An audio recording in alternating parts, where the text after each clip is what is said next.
Hello everybody, Stephen Howson, Full-Time Devils. This is Leicester City Preview, and joining me I have got Scott, I have got Adam, and I have got Doc Joshi. What's happening, fellas? Is everybody having a nice little break? Are you all off? Are you all like on the wind down for Christmas now, or is everybody still working? What's the crack? Wow. I'm about to go shopping.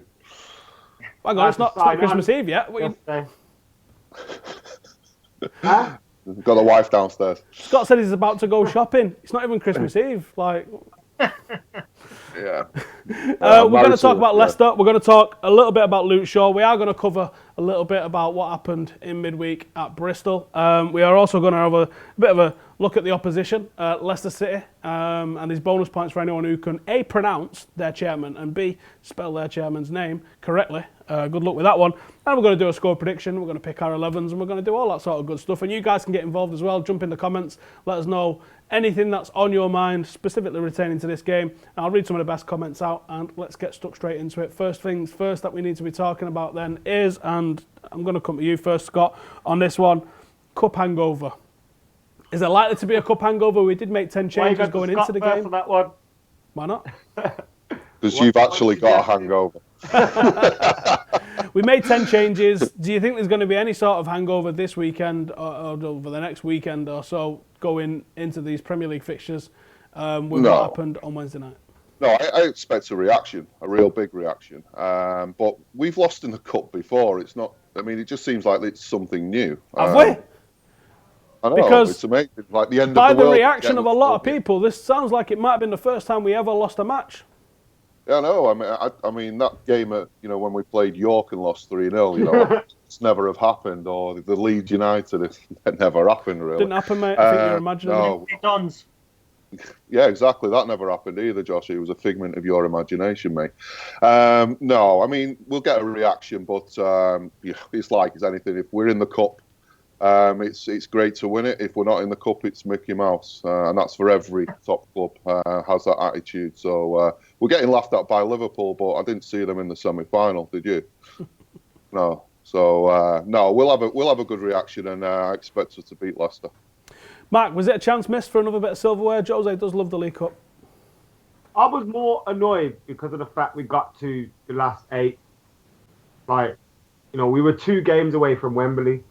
And with the way the other teams are playing, Arsenal, I know they may have changed things in the semi-final, but Arsenal were playing a second-string side a lot of the time. Manchester City were playing a lot of younger players. Chelsea were resting a lot of players as well. So it was a big opportunity for United to go through. And then we saw how it kind of took a little bit of pressure off Jose last season. So it would have been nice to have stayed in it, especially when you're playing Bristol. But like Scott said, it happens. We can reel off a list of names of surprises against smaller teams, even in the FA Cup as well, the Cambridges, the Exeters, where we may have drawn or, took us to a replay. And things like that happen. It's how you bounce back. And, I remember York City was my first ever League Cup game when we lost 3-0 at Old Trafford. And then in the second leg, we won 3-1. And we went out, and I just remember being devastated because I wasn't used to us losing then. But I was 5-6 years old. And people are acting like that now, are fully grown, and they're acting like that about the League Cup. And it's a bit strange because it happens so often.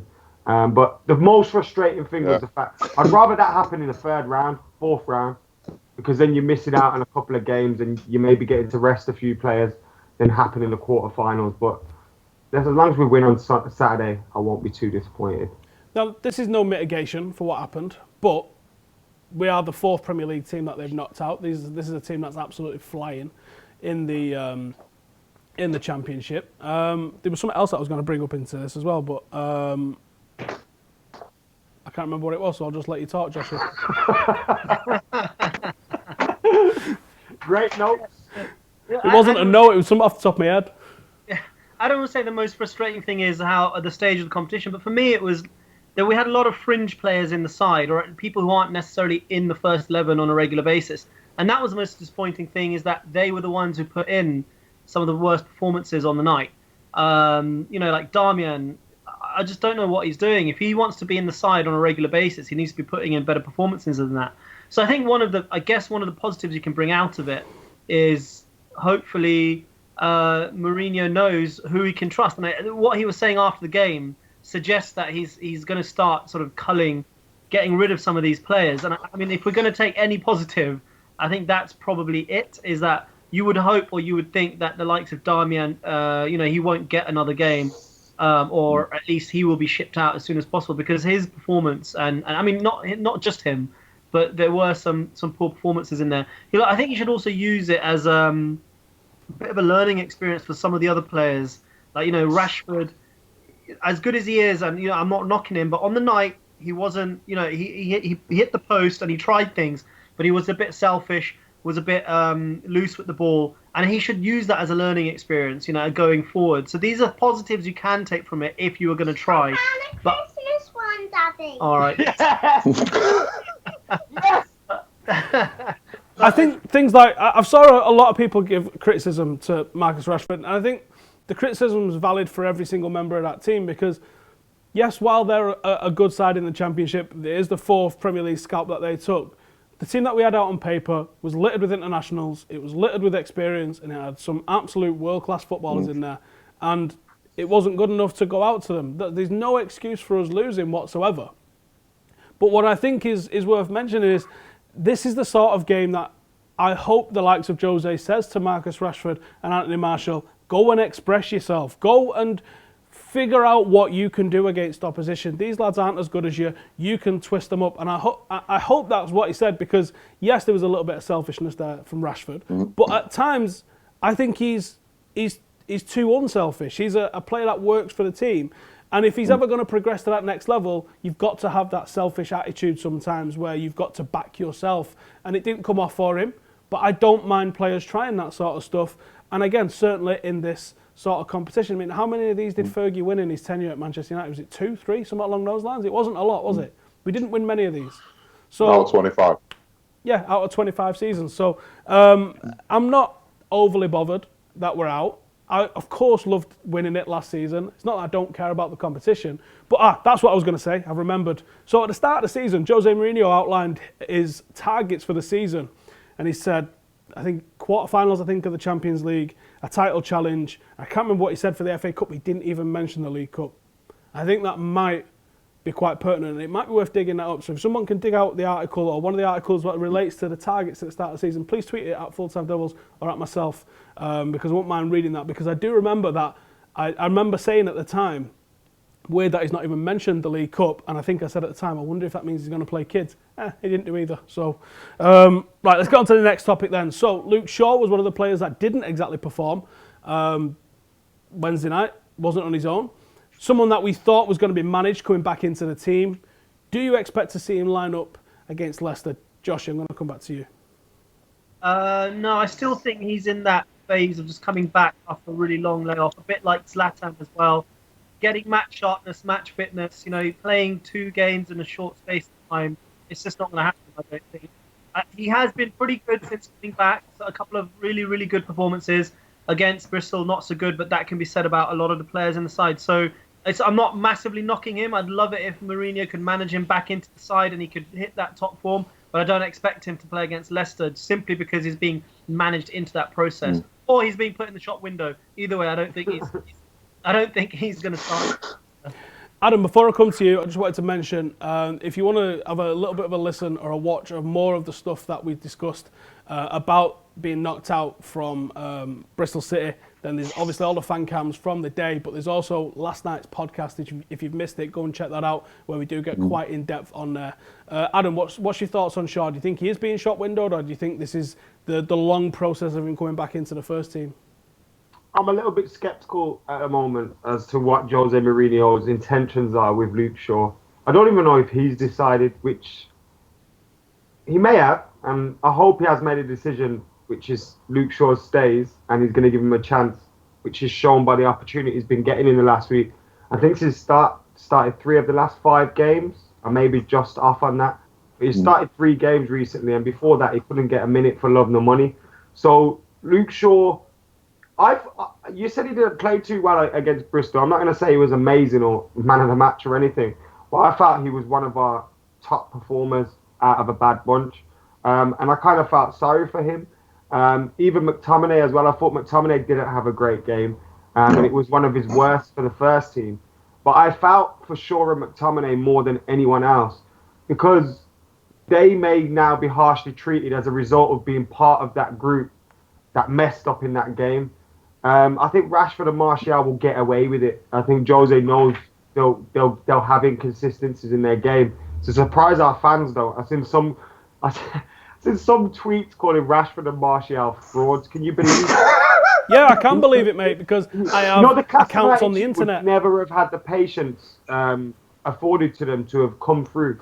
I remember some games where Nicky Butt and that didn't look great in the early days. You know what I mean? No, yeah. That Aston Villa game where Alan Hansen come out with "You'll never win anything with kids." Can you imagine what Twitter would have been like on that day? Oh my God! Yeah, Beckham scored a great goal, but we still lost 3-1. These kids are crap. Get them out. Should have never sold Kinchelskis. This Beckham kid's a fraud. He'll never announce a nothing. That's the sort of garbage that we're seeing at the moment. More worried about his hair than anything else. Someone tweeted me the other day and said, "What's Rashford got that Welbeck didn't have?" And you're like, entirely different footballers. Like, what are you talking about? I'm going to come to some of your comments in a minute as well, so keep getting your comments in. Scott, Luke Shaw, for me, it honestly feels, and there's also a lot of whispers around town as well, that he's as good as gone in January. What do you reckon? I lost patience with that boy a while ago. Obviously, you have a glimmer of hope, but I mean, we don't see what's going on behind the scenes at all. You know, Jose keeps a tight ship. You know, personally, I don't know. We know how quality is, but against Bristol, we played 4 at the back, and maybe that's why he was exposed. Against the other 2 games he's played, we had 5 at the back, and he had a lot more freedom to express himself. But if he's not in that position now, when he's fit, then of course you've got to worry about what's going to happen to him because, I mean, he has no competition. None. So, yeah, if he really needed to, he could stand up and take this left-back spot. Absolutely. It's just, so it doesn't make sense. And nobody has. You know, and again, it was interesting listening to, you know, John Terry the other night, as bad as it sounds, but he was talking about Jose being a mega perfectionist about shouting at ball boys. So none of those players got away with that the other night. I guarantee. I wonder if the same fate awaits all those who lost, like MK Dons, because pretty much that entire team got shipped out. Possibly. You never know. Again, it's he's a perfectionist and he expects us to be challenging. And like I said, City winning hurts him. So he's got that same hunger and desire that that Ferguson has. It's just obviously a different style of play. But as for sure, I don't know. I want him to stay. I want him to be the best left back in the world. But will he? He's been with us 3 years now. Right. Some of your comments. Let's see what you guys are saying. Dylan is red. Says more of Shaw. He will be awesome. He needs it. Yeah, I think we all would like to see Luke Shaw take that. Luke Shaw in the comment. But is he gonna? We don't know, do we? Brain Freeze says Mickey is as good as gone. Real quick, does everyone think that that's the case with Ozil probably being an open secret that he's coming? Yeah, I think everyone's probably in agreement on that one. Shawaz Ali. Ozil had signed a new deal. No, it was someone was playing a trick. And Arsenal fans bought it. Check this out. This is a crazy comment. And I am going to come to you guys on this one because this needs discussing. Shawaz Ali says, I think Rashford should go out on loan in January. No. This is a player that's played more football than any other player under Jose Mourinho. What reason? I thought he should go out on loan before Jose come in if he wasn't going to play. He's clearly played a lot of football since then. Mac, what's your thoughts on that? Rashford on loan in January? In a word, no. Doc? Mate, no. I mean, come on, let's be serious. Yeah. Why are you even entertaining this nonsense? Are Barcelona going to try and loan him in January? Where's he going to go that's going to actually help him? Right now. Madness. Scott, do you want to throw abuse at him for this comment? Man, he should be licking windows on an ice cream van. Someone anonymous says we need to back Mickey more. I think Mickey needs to back himself more. His performances haven't exactly warranted the backing. Kind of felt like Jose Mourinho just gave Mickey, because Mickey was playing badly for a while. Yeah. And he just kept getting selected, and it was like, is Jose seeing something that we're not here? And it was kind of like he just gave him the rope to hang himself with. Mark, I got a comment here. I think you'll get behind. Can I just come to that? Sorry, it was just that there was a clamour for him to go. There was a clamour for him to be dropped, and then he dropped him, and then it's now save Mickey. It's like what can the guy do? It's I mean, he'll be one of them. He just needs time and space. The Italian league or the German league, he'll be brilliant in, but not the Premier League. He just don't get the time, and that's why he gets. I got one here for you that you're going to enjoy, Matt. Since Pogba's come back, I feel like we may see the best of Mickey. I know it's a shit way to think of things, like, and professional footballers shouldn't be relying on another professional footballer playing to bring the best out of them. But I feel like our team functions a lot better with Pogba, and since Pogba's returned, Mickey hasn't been in. Yeah. So I think it's kind of unfair then that we threw him in the last couple of minutes against Bristol City, but let's give him a game. Maybe he played well against Leicester City away last season. He scored a goal in a 3-0 win. Maybe this is a game for him to regain his form. But Jesse Lingard will say, no thanks, I should be starting. And he deserve it. Yeah, I agree. Can't say much. Right. I got one here that you're definitely going to like and definitely going to get behind. And I think it's a very interesting topic. Valencia says that he's all right after his little tweak of what looked like a hamstring injury the other night. But Choppy Chop makes a good point. Get Fosu Mensah back. I'm assuming he means in January. Play the younger ones more. Now, if Timbo was an option at right back, do you think that'd be a good choice for us, Matt? It's a silly question asking me. I know. Yeah. Scott, Fosu Mensah back? I'd take him back anyway because we need him, but I prefer Tuanzebe at right back. Tuanzebe's awful at right back, mate. There's no way that Tuanzebe needs to be playing at right back. Still got Sanchez in his pocket. Yeah, he's not a right back. He's not a right back. His performances are centre half. He is an absolute diamond centre half. I've not been impressed with him at right back. I mean, well, isn't Fosu Mensah more of a defensive midfielder? Mm-hmm. Yes, but he can play pretty much anywhere. Whereas I think Tuanzebe is pretty much a centre half. I know he's done okay and he has played defensive midfield, but I think that's just to get him in the team because I think Jose likes really experienced centre halves. Joshi, Fosu Mensah, do you think is someone that we should be looking to recall, or even Pereira in January? I prefer Fosu Mensah in the side ahead of Damian, and yeah, I mean Pereira is another one, but when you've got Mata, you've got Mkhitaryan, you've got Lingard in that sort of behind, in that attacking mid spot.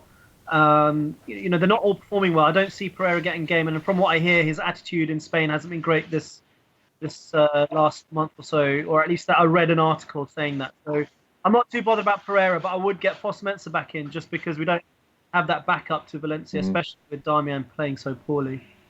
A little bit off topic. I'm going to go here now. Ryan Giggs has done an interview the last 24 hours or so.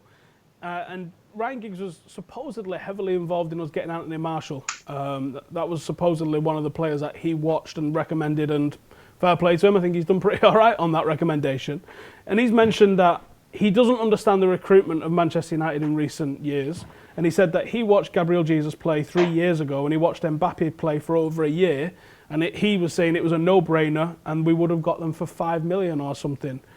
Why do you think that we've not been able to bring those specific players in that time frame as Giggs is suggesting?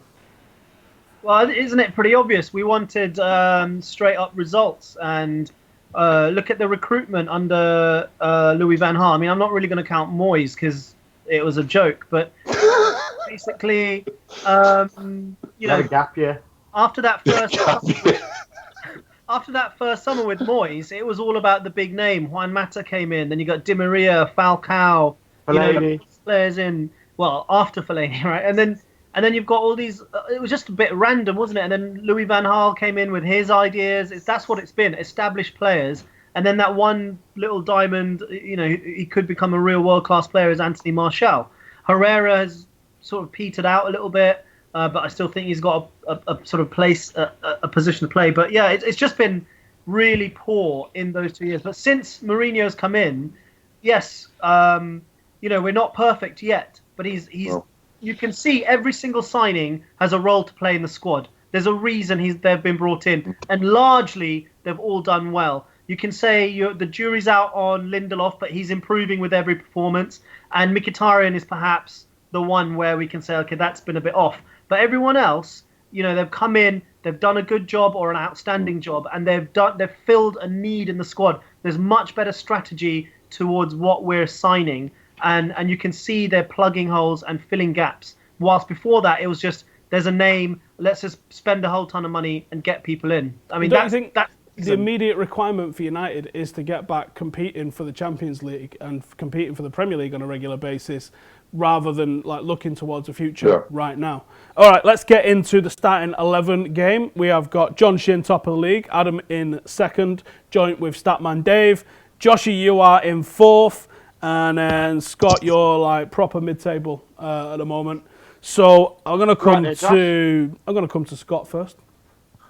Give us your starting 11 for the Leicester game, please. I wasn't aware whether Valencia was playing or not, so I've gone with De Gea, Young, Smalling, Rojo, and I'm going for Shaw. And if Shaw's not playing, he's gone. I've then gone for Matic. I don't know what his fitness is, but I'll put him in there. Pogba, Mata, and then I'm going for the three up front: Rashford, Lukaku, and Martial. Interesting.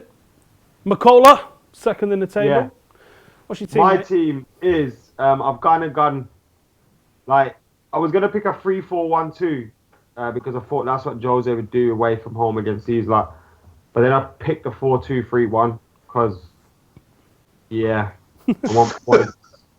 De Gea, Valencia, Rojo, Jones, and Young. I would love Shaw to start. I just don't think he will, and I need some points to catch John. Matic, Pogba, Lingard to come back in. He's part of that first 11 now, isn't he? Old Jesse. Mata, Martial, and Romelu Lukaku.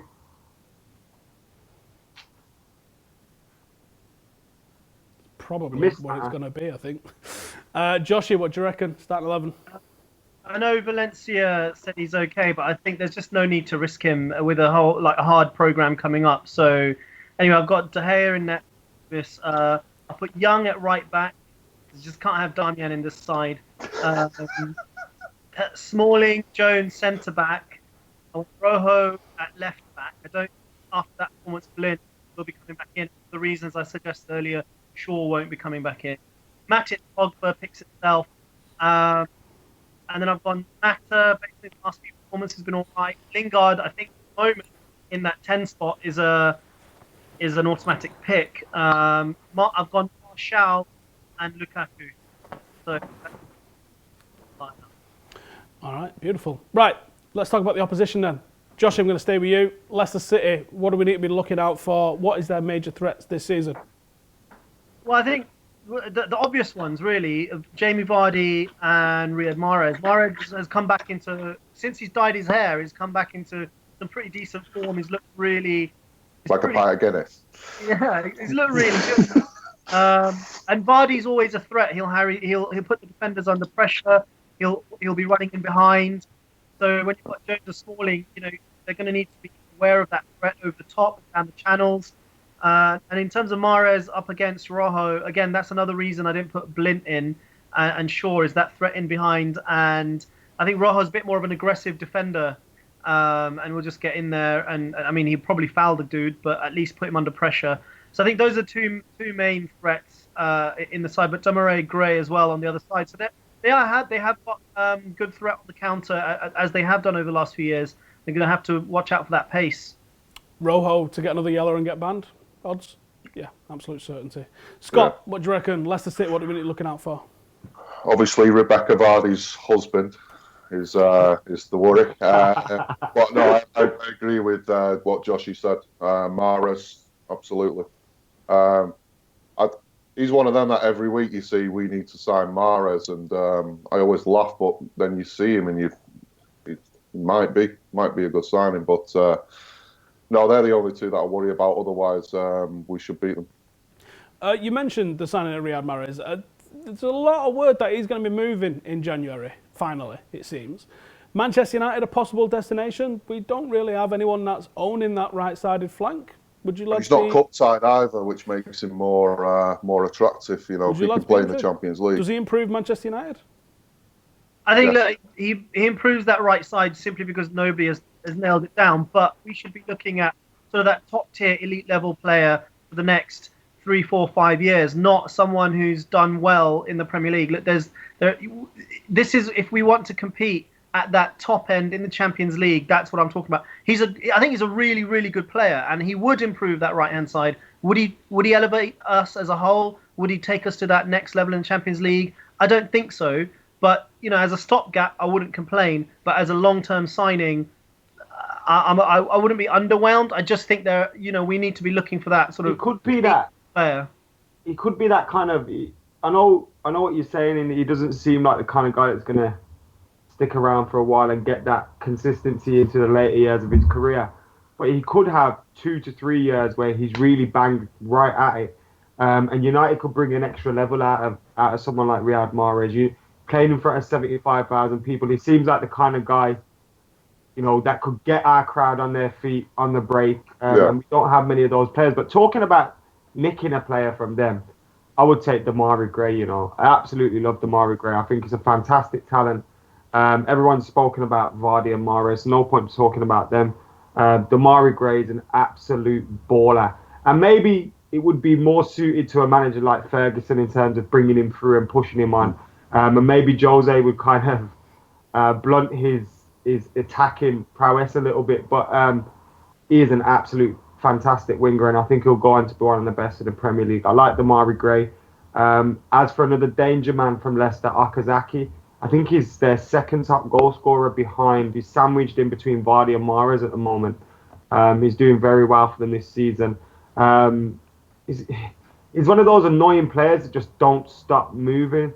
He's got great energy, and then when he gets in the area, he can score as well. So another threat for them. They've been playing well since, is it Claude Puel that's taken over? Yeah, apart from a defeat against Crystal Palace at home at the King Power, which is a bit, I didn't expect that one. Well, they've turned Spurs over here. This isn't a team of mugs, and we definitely shouldn't be underestimating them. And I'm actually a little bit surprised nobody mentioned Harry Maguire, because for me, that's Leicester's best player. Now, he's not probably going to hurt United. He's not a danger man, really. Yeah, he's not going to hurt us like a Vardy or a Mahrez could.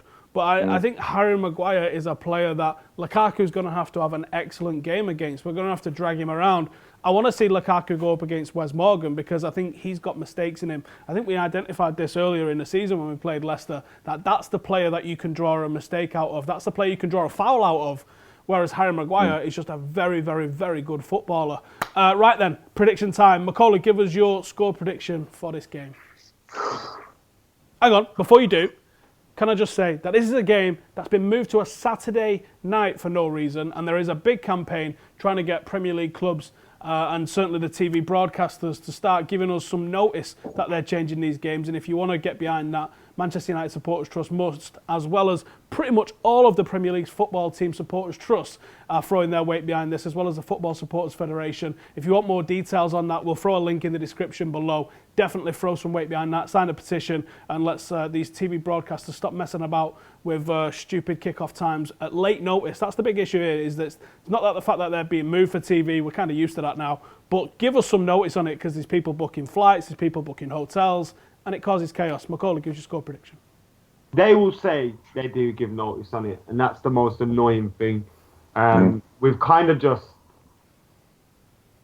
They're our pimps now, innit? They put all the money in.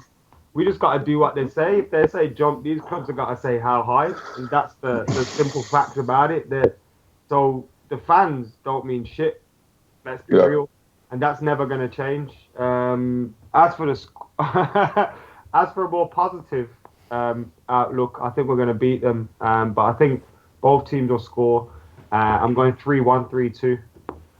Scott, score prediction? Christmas game. I don't know. I mean, how many times have I said 5-0? 4-1. Joshi, score prediction? 2-1. I'm not even watching the game. I'm going to be at the cinema because of this bloody evening kickoff. Oh, Martin. Oh, proper losing some top red points there, Josh. Joshi! Asking for his prediction, Josh, seeing as he's had... Who's going to win tomorrow, Ari? Manchester United. Good stuff. Yes! Why are you going to the pitches instead of watching United? It was going with my wife, mate. Relax. I'm not going on my own or anything. Life after Fergie. This is what it's done. Tweet Joshi a load of abuse. I'm going to say 2-1 Manchester United, and I'm not going cinema. So, are you going cinema? Let me know in the comments. Get your score predictions, your starting 11 predictions. What's going on with Shaw? Does Mahrez improve Manchester United? Hit that subscribe button if you're new around here. Give all of these lads a follow. Make sure you tweet Doc some abuse, and I will see you in the next one. Laters. Merry Christmas.